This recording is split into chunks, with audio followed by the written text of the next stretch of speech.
What if the thing keeping you up at night isn't a problem to be solved, but a signal to be understood? Because for a long time, I thought my mind was broken. You see, one of the things that keep me up at night most of the time is about money. I always worry about if I ever going to have enough, if I'm ever going to have enough to pay for the bills, if and ever it will come, even though I'm in a safe space already. I'm also very worried about my health.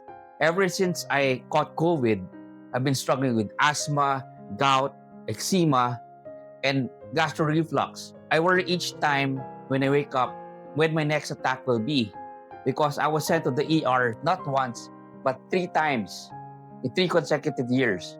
Each time I went to the ER, I was always thinking about my mortality. I also worry about my family. We're not getting any younger and we can't stop the march of time. Who knows when our time is up? And I dread that day. And I have this consistent, quiet voice telling me all the time, you're not enough. Don't even bother blogging. Don't even start doing your best. You're not worth it. It always eats me up every single time and is bogging me down. Now, maybe your list looks different, but I know you have one.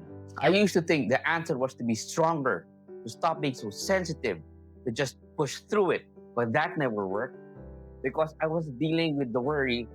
I was just burying it deeper. What changed everything is when I realized that worrying itself is not the enemy. Unexamined worry is. I started noticing a pattern with scripture on one side and science on the other. I learned three things that come from two completely different worlds arriving at the same answer for happiness. And I want to be honest with you. This isn't about becoming someone who never gets anxious again. I still do. This is about having clear response the next time worry shows up next because it will, it always does. So the goal is not to eliminate worry altogether. It's to know what to do when it arrives and hits you hard and fast. Here's the thing about worry I had to understand before anything else could be changed. Worry pulls you somewhere that doesn't exist. The future. When I'm anxious about my health, my finances, my family, I'm not here. I'm living in a version of tomorrow that never may come. And while my mind is living there, I'm completely missing here. In Matthew 6:34, Jesus says, "Do not worry about tomorrow, for tomorrow will worry about itself. Each day has enough trouble of its own." That's not just poetic, it's precise. So, scientists found something that honestly made me feel less crazy when I first heard about it. Your brain has this network called the default mode network. Think of it as a loop machine. When you're not focused on a task, your brain switches it on. It replays the past, it rehearses the future, and when anxiety hits, that loop gets completely hijacked. What if this happens? What if everything goes wrong? Over and over. But here's the good news. Every single time you pull your attention back to the present, you interrupt that loop. And the more you interrupt it, the weaker it becomes. You are literally training your brain every time you come back. And here's what stopped me when I first put Jesus and science side by side. Anxiety is a time machine, it only goes forward. Jesus said, don't go there. Science says, every time you come back, you get stronger. So these are two completely different worlds with the same instruction. There's something about God's name I keep coming back to, especially on my worst days. In Exodus 3:14, God says to Moses, I am who I am. Yahweh means I am. It's present tense. Not I was, not I will be, but I am. God is not the God of yesterday's regrets or tomorrow's fears. He's the God of right now. So when anxiety pulls you into a future that doesn't exist yet, God is already here in this breath, in this room, in the moment. Anxiety lives in imagination. Peace lives in presence. Anxiety keeps dragging your mind into tomorrow. But God, He keeps meeting you here and He's still holding you together. So stay here with me for a moment. Now, slow down your mind and relax and look around. Name 5 things you can see, 4 things you can feel, 3 things you can hear, 2 things you can smell, 1 thing you can taste. Now breathe with me. Inhale, and while inhaling in your breath, in your mind say, Jesus, I trust in you. Exhale. In your mind say, Lord, I'm here. You're here. That's enough for right now. And once you slow down enough to be here, you begin to notice something deeper, what's actually happening underneath your worry. David was called a man after God's own heart, and yet his psalms are raw, unfiltered, and sometimes desperate. He didn't walk into God's presence performing spiritual composure. He brought in the mess. He named his fears out loud: enemies, isolation, failure, death. And God's response wasn't to silence him, it was to answer him. He was not trying to be strong before God. In fact, he was trying to be honest before him, to bear it all. And what strikes me the most about David is that he didn't wait until he had it all together. He didn't clean himself up before going to God. He told the truth out loud to God. And that's the model, not composure, honesty. In Psalms chapter 34, verse 4, David says, I sought the Lord, and he answered me. He delivered me from all my fears, not hidden, not suppressed, but named. Now, Saint Ignatius of Loyola, a 16th century soldier who became a saint, he created a daily prayer practice called the Examen. It's a quiet, structured review of your day in God's presence. Now, one key movement in the Examen is to name your consolations, your moments of joy, peace, clarity, and your desolations, your moments of fear, darkness, unease, worry. The point of this movement is not to fix what you felt, is to see clearly with God, to share that moment with Jesus. Because Ignatius believed God speaks through our inner experiences, but only if we actually pay attention to them.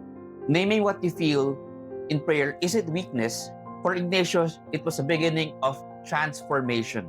And that's exactly what Ignatius was asking us to do, not to perform, just to be present to what's real. We need to be real with God. We need to be real with Jesus. So each time we're praying, we try not to fix our feelings, and we don't judge ourselves. We examine our emotions just to see clearly with God beside us. So there's a researcher at UCLA, and his name is Matthew Lieberman, and what his team found genuinely surprised me the first time I read it. When you put your emotions into words, and when you literally name what you're feeling, something measurable happens inside your brain. You see, the amygdala, that's part of your brain that triggers fear, its activity decreases. In plain language, naming a feeling actually calms the biological fear response. So when you're journaling, you're not just writing things down, you're rewiring your brain and your nervous system. And here's what gets me every time. That's the exact same thing David was doing in the Psalms. And he did this thousands of years before any lab could measure his brain. So this research and Examen, coming from centuries apart, from two different approaches, come together at the same answer. And this is the part that genuinely moved me, because it means these two worlds aren't just compatible, they're saying the exact same thing. Scripture says, bring your fears to God, and you have science here saying, name your emotions. They're the same movement, same direction, with the same results. Bring what's hidden into the light and watch the darkness lose its power. What you name, you can face. What you hide controls you. So tonight, before you sleep, try this. Name one worry out loud or write it down. Now, bring it to God to Jesus, not to fix it, just to place it in His presence at His altar. And once you've named it, the question becomes, what do you do with it now? I'll be honest with you. This is the step I still struggle with the most. You slow down, you named your fear. Now comes the hardest part: trust. And that's exactly why worry feels necessary. Your mind is trying to predict, solve, and control a future you cannot see. But you were never meant to carry that weight. In Proverbs chapter 3, verse 5, Solomon writes, "Trust in the Lord with all your heart and lean not on your own understanding." The word understanding in that verse is key. Your reasoning is limited to what you can see right now. You just see one moment. Jesus sees the whole story, beginning, middle, and end. He is not surprised by your situation. He is not afraid of what you're afraid of. In Ecclesiastes 3:11, Solomon writes, "He has made everything beautiful in its time." Did you notice that word time? It's His time, not your time, not my time, not everyone's time. It's His time. You see, the same situation you're afraid of right now, Jesus has already been there. He's already on the other side of it.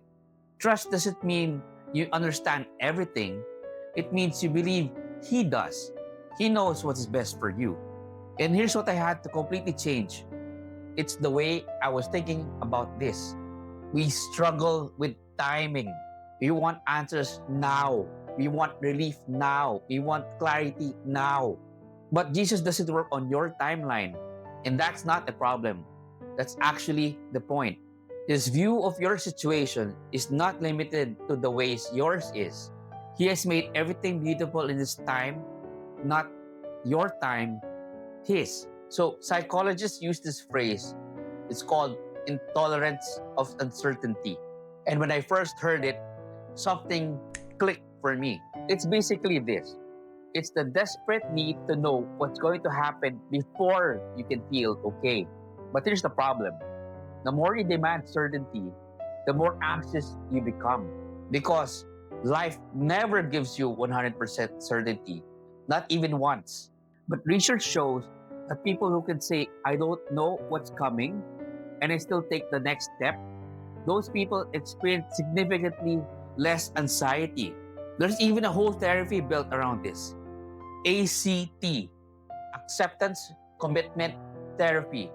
And the core finding about this, the more you fight uncertainty, the louder it gets. The more you accept it, the less power it has over you. And that's exactly what Proverbs is saying. Stop demanding to see what only God can see. Peace doesn't come because life becomes certain. It comes because you stop fighting the uncertainty. You don't need all the answers. You just need to take the next step. Feelings follow action, not the other way around.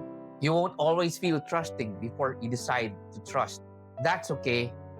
That's normal. Trust is choosing to act as if God is in control, even when you cannot feel it or see it. The peace comes after the decision to trust, not before. In John chapter 14, verse 1, Jesus says, "Do not let your hearts be troubled. You believe in God, believe also in me." That word "let," I want to sit with that for a second because it changes everything. Let means you have a role in this. You have agency. You have a choice to do this. You have a choice to trust God. Jesus isn't saying don't feel troubled. He's just saying don't let it take over. That's agency. That's your decision. And this is the honest thing I want to say. I don't see the whole path ahead of me. I don't control the timing, but I choose to trust Jesus anyway because the alternative is carrying something I was never designed to carry, and it's too heavy for me. Control creates pressure. Trust in Jesus creates peace. So ask yourself, what am I trying to control right now? Say this out loud with me. Jesus, I release all my worries, specifically and offer them to you. Inhale, exhale. This one simple practice is all it takes to start trusting. This is where peace begins. So here's where we land. Return to now, interrupt the spiral, name it, bring your fear into the light, trust in Jesus, let go of what you were never meant to carry. And I want to be honest with you because this is the part that matters most. Your worries may not disappear, mine doesn't completely go away, but something changes. You're no longer controlled by them. You have a response now, and you have 3 ways to do it. And that changes everything because worry is not just a problem, it's a signal. And now you know how to respond to this signal. So here's my question for you today. Which of these are you going to try? Return to now, name it, or trust in Jesus? And if you want to go deeper into building real peace through faith and science, watch this next video. It's exactly what you need right now.